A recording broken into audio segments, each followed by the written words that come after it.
तो सबसे पहले हम समझे कि ओमेंटम किसे कहते हैं। ये टर्म हमको क्लियर होना चाहिए कि ओमेंटम का मतलब क्या होता है।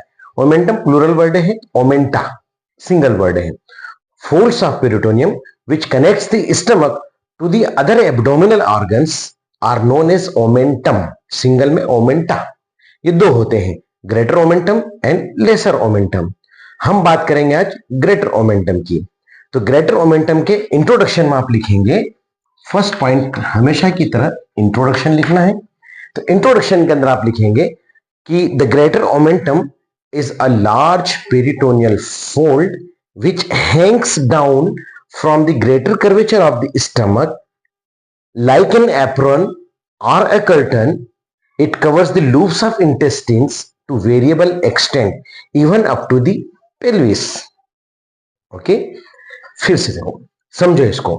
ये हमारा इसोफेगस है, ये हमारा स्टमक का ग्रेटर कर्वेचर है, ये लेसर कर्वेचर है, ये ड्यूडिनम है। ओके, सो डेफिनेशन वाइज या हमने इंट्रोडक्शन के अंदर लिया है कि fold of large fold of peritoneum है जो कि ग्रेटर कर्वेचर ऑफ स्टमक से हैंग होता है like this up two variable extent.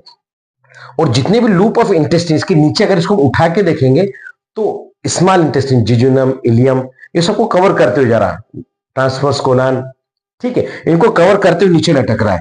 क्यों? क्योंकि ये क्या है, असेंडिंग कोलन है यहां पर।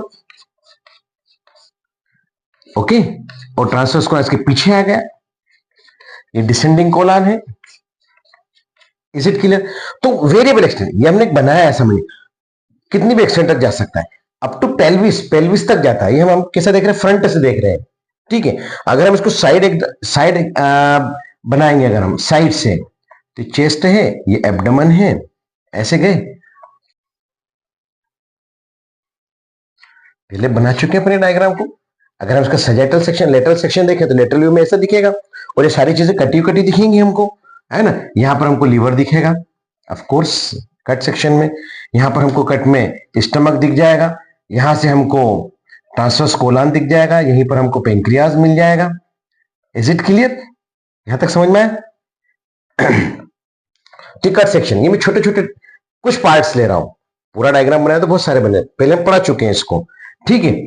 तो अब हम इसको देखें कि कैसे ये हमारा एप्रन जैसा लटक रहा है नीचे। Is it clear? So greater omentum की definition wise large peritoneal fold है जो कि ग्रेटर कर्वेचर ऑफ स्टमक से हैंग होता है, नीचे की तरफ लपटता है, एंड लाइक एन एप्रन या कर्टन, पर्दे के जैसा, और वेरिएबल एक्सटेंट तक ये हैंग होता है। Is it clear? अच्छा, एक और चीज कि जो ग्रेटर ओमेंटम है ये होता कहां पर है, it lies between the anterior abdominal wall and hollow viscera. ये अब इसके आगे क्या है, एंटीरियर एब्डोमिनल वॉल है। तो फोल्ड ऑफ पेरिटोनियम हमने बनाया था ना, याद हो आपको, तो लाइक दिस। तो यहां से लटक रहा है ओमेंटम, कैसे देखो, अगर आपको याद आया हो तो मैंने ऐसे करके बनाया था, ये नीचे तक आया था, और ये फोल्ड ऐसे नीचे गया, और फिर यहां से जाके इसने ट्रांसवर्स कोलन को भी कवर किया, फिर इधर ये पेंक्रियास के कवर किया, है ना, और यहां से ये फोल्ड ऐसे भी आया था लाइक दिस। अब ये दूसरा कलर ले लेते हैं, यहां पे हम एक लेयर हो जाएगी इसकी। Is it clear?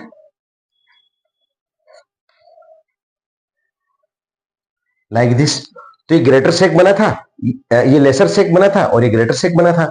तो ये जो दो फोल्ड ऑफ पेरिटोनियम ये ग्रेटर ओमेंटम कहलाएंगे। तो 4 लेयर हो गई। ये फर्स्ट, ये सेकंड, ये थर्ड, और ये फोर्थ। तो कैसे लटका है कि इसकी जो फर्स्ट लेयर है ये, यही अपने आप के ऊपर फोल्ड होकर ऊपर की तरफ चढ़ी है। तो फर्स्ट लेयर बन गई फोर्थ लेयर, और सेकंड लेयर बनी थर्ड लेयर। दिख रहा है, क्लियर दिख रहा है हमको, ये नीचे की सेकंड और ऊपर जाते हुए थर्ड लेयर बन गई है। तो ऐसे 4 लेयर बनी। तो ग्रेटर ओमेंटम की 4 लेयर होती है। Is it clear? तो इंट्रोडक्शन में को कितना लिखना है, the greater omentum is a large peritoneal fold which descends या hangs down from the greater curvature of the stomach like an apron और curtain. It covers the loops of intestine to varying extent even up to the pelvis. Greater omentum lies between the anterior abdominal wall and hollow viscerals. ये आपको introduction में लिखना है. Formation कैसे लिखेंगे? Second thing is formation. कैसे बना है ये? Second point is formation. तो फॉर्मेशन लिखा है, it is form by the 4 layers of peritoneum. 1 2 3 4. It is form by 4 layer of peritoneum and contains variable amount of fat and vessels. इसके अंदर अलग अलग, भाई मोटा इंसान है तो ज्यादा फैट मिलेगी, दुबला है तो कम मिलेगी, और स्मॉल वेसल्स मिलती है, gastro epiploic vessels, artery and veins. आगे बताऊंगा मैं आपको. ठीक है, तो ये आपके फॉर्मेशन के अंदर आ जाएगा. अब हम अटैचमेंट्स की बात करेंगे कि कहां कहां अटैच होता है, ये इसके कनेक्शन कहां कहां होते हैं. अटैचमेंट्स वेरी इंपॉर्टेंट है, शॉर्ट नोट के अंदर पूछते हैं ग्रेटर ओमेंटम, इसलिए कंसेप्ट्स क्लियर होना चाहिए हमारे. ठीक है. अटैचमेंट कैसे करेंगे? तो इसके अंदर एंटीरियर जो 2 लेयर होती हैं, इसकी एंटीरियर 2 लेयर. ठीक है, ये एंटीरियर 2 लेयर है. अगर आप चाहें तो मैं इसको डबल फिर से बना देता हूं. यहां पर ये हमारा स्टमक है और यहां पर कोलान है.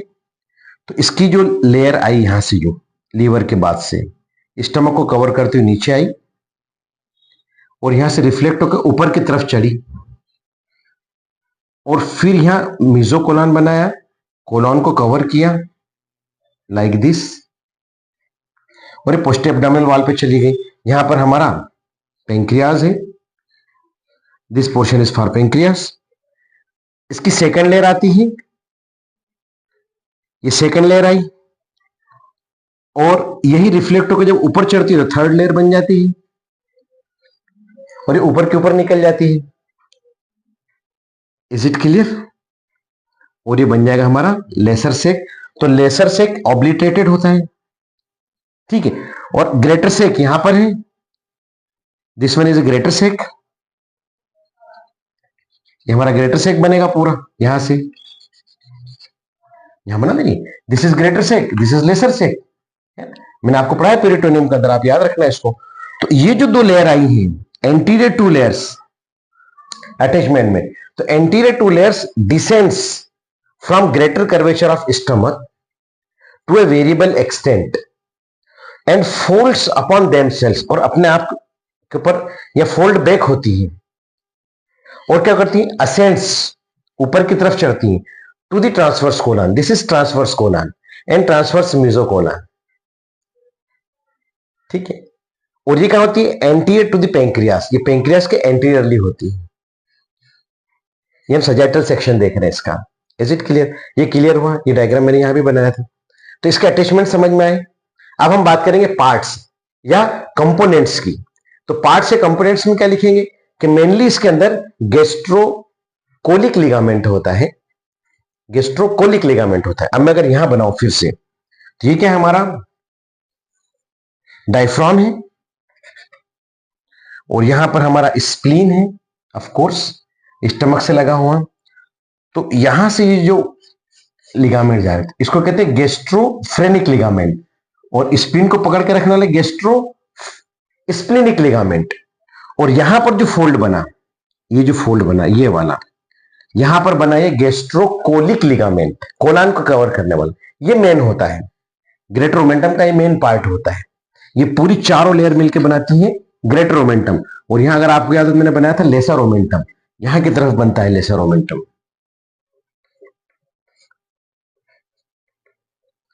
और यहां पर ये लेसर कर्वेचर के साथ जो जुड़ा रहता है, दिस इज लेसर ओमेंटम. अगर हम इसको फ्रंट से देखें तो हमको ऐसे दिखाई देगा लेसर ओमेंटम, और कट सेक्शन में देखें तो लेसर ओमेंटम यहां है हमारा. 2 लेयर्स होता है और ग्रेटर ओमेंटम के अंदर 4 लेयर होती है. ये देखो 4 लेयर दिख रहे हैं हमको, ये 4 लेयर. Is it clear? तो ये हमारा लेसर ओमेंटम है, ये ग्रेटर ओमेंटम है. तो हम कहा किस चीज की बात करें, इसके पार्ट्स के कंपोनेंट्स की. तो मेनली गेस्ट्रोकोलिक लिगामेंट, गेस्ट्रोकोलिक लिगामेंट मेनली होता है. ये 4th लेयर है. तो upper part of 4th layer ऊपर जाती है और एंटीरियर सरफेस ऑफ कोलान से और मेसोकोलान से फ्यूज होती है और यहां पर गेस्ट्रोकोलिक लिगामेंट बनाती है. नेक्स्ट हमारी हेडिंग है contents of the greater omentum, greater omentum में क्या क्या होता है? तो इसके अंदर होती है right and left gastro epiploic vessels, मतलब आर्टरी एंड वेन बोथ, जो कि यहां पर एनास्टोमोस होती है। देखो ये है ग्रेटर कर्वेचर, यहां पे ड्यूटिनम, तो यहां से ड्यूटिनल आर्टरी से किसकी ब्रांच निकलती है और ये कहलाती है राइट गैस्ट्रो एपिप्लोइक आर्टरी। और स्प्लिनिक आर्टरी से एक ब्रांच आती छोटी वाली, ये होती है लेफ्ट गैस्ट्रो एपिप्लोइक आर्टरी, यहां पर एनास्टोमोस होती है just below the small part of greater curvature of the stomach, यहां पर है ना, इस पार्ट में ये नीचे की तरफ जाती, और ये दोनों यहां पर इसको सप्लाई भी करती है, रिच सप्लाई देती है। तो right and left gastro epiploic artery, anastomosis here, and ये फर्स्ट कंटेंट हुआ हमारा। सेकंड कंटेंट में अब फैट होती है वेरिएबल अमाउंट, दुबला आदमी है तो कम है, मोटा आदमी है तो ज्यादा है, तो फैट हो जाएगी। और लिम्फेटिक्स, तो तीन कंटेंट हुए इसके,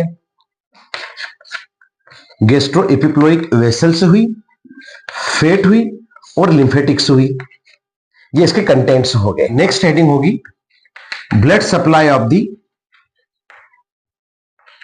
greater omentum. Again right and left gastro epiploic arteries को सप्लाई करती हैं, वेसल्स सप्लाई करती हैं और वेन इसको ड्रेन करती हैं। अच्छा, गैस्ट्रो एपिप्लोइक आर्टरी को गैस्ट्रो ओमेंटल आर्टरी भी कहते हैं, ठीक है, गैस्ट्रो ओमेंटल आर्टरीज भी कहते हैं या गैस्ट्रो एपिप्लोइक आर्टरीज, सेम है दोनों, ठीक है। तो ब्लड सप्लाई हो जाएगा। फिर हम इसके फंक्शंस की बात करेंगे, इसमें क्या क्या फंक्शंस हैं।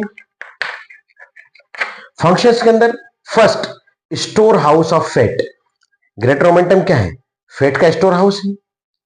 Second thing, it protects the peritoneal cavity against infections, ये पेरिटोनियल कैविटी को इंफेक्शन से बचाता है due to presence of macrophages in it, इसके अंदर मैक्रोफेजेसेस होती हैं। क्या होती हैं, मैक्रोफेजेसेस, जो कि बैक्टीरिया को खा जाती हैं, ठीक है। तो ये प्रोटेक्ट करता है पेरिटोनियल कैविटी को। अब इन मैक्रोफेजेस की वजह से यहां पर लार्ज अमाउंट में होती है, तो यहां पर डेंस पेच बन जाते हैं, यहां पर क्या बनते हैं, डेंस पेच, ऐसे क्लस्टर बन जाते हैं, इनको हम मिल्की स्पॉट्स कहते हैं। क्या कहते हैं, मिल्की स्पॉट्स। तो मिल्की स्पॉट्स क्या है, dense patches of macrophages are known as milky spots. साथ ही साथ जो हमारा ग्रेटर ओमेंटम है, ये क्या करता है, it limits the spread of infection, infection को लिमिट कर, स्प्रेड फैलने से रोक देता है। और इन सब कामों की वजह से, इतने सारे फंक्शंस की वजह से, greater omentum is also known as policeman of abdomen. क्या कहलाता है, पोलिसमैन ऑफ एब्डमन।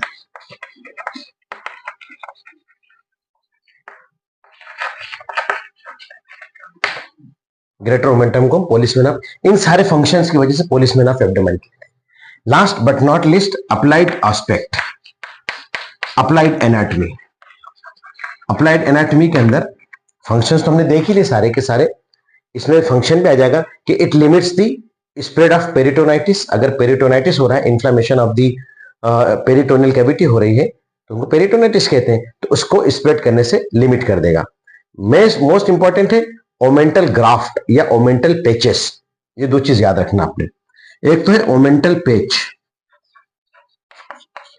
क्या चीज है ये, अगर परफोरेशन होता है अंदर अल्सर का, है ना, तो पेप्टिक अल्सर हुआ, स्टमक के अंदर अगर कोई अल्सर हो रहा है तो उसको पेप्टिक अल्सर कहते हैं, एक गैस्ट्रिक अल्सर कहते हैं, और एक ड्यूडिनम के अंदर तो उसको ड्यूडिनल अल्सर कहते हैं, और इन सबको मिला के पेप्टिक अल्सर कहते हैं, ठीक है। तो अगर अल्सर हो रहा है, ठीक है, इसको हम ग्राहम पेच भी कहते हैं, ओमेंटल पेच या साइंटिस्ट के नाम से ग्राहम पेच। खैर आपको फर्स्ट ईयर के लेवल पे इतना याद रखने की जरूरत नहीं है, बट बात निकली है तो हमने छेड़ दी इसको। ओमेंटल पेच या ग्राहम पेच, ये क्या होते हैं, इनको इनको हम यूज करते हैं परफोरेटेड पेप्टिक अल्सर के अंदर, और ऐसे ओमेंटल ग्राफ्ट होते हैं which may be used to cover the chest wound या मीडियास्टिनल वुंड है या ड्यूडिनल परफोरेशन है। अगर ड्यूडिनम के अंदर परफोरेशन हो गया तो हम यहां से ग्राफ्ट लेते हैं, इसका पेच निकालते हैं और उसको वहां पर जाकर अधेर कर। साथ ही साथ जो हमारा ग्रेटर ओमेंटम है, it can be involve in metastasis, अगर स्पेशली इन ओवेरियन कैंसर, अगर ओवरीज का कैंसर हो रहा है तो वो यहां तक फैल सकता है, ओमेंटम तक फैल सकता है। तो it can be involve in metastasis. Metastasis मतलब एक स्थान से दूसरे स्थान तक चले जाना, मेटास्टेसिस। स्पेशली वर्ड हम इस्तेमाल करते हैं कैंसर के अंदर, तो ओवेरियन कैंसर के अंदर यहां तक कि मेटास्टेसिस हो सकता है। तो it is all about the greater omentum. I hope कि आपको समझ में आया होगा। शॉर्ट नोट के हिसाब से फर्स्ट ईयर लेवल के ऊपर यूजीज के लिए इतना लिखना सफिशिएंट है, फुल मार्क्स मिलेंगे। Thank you very much.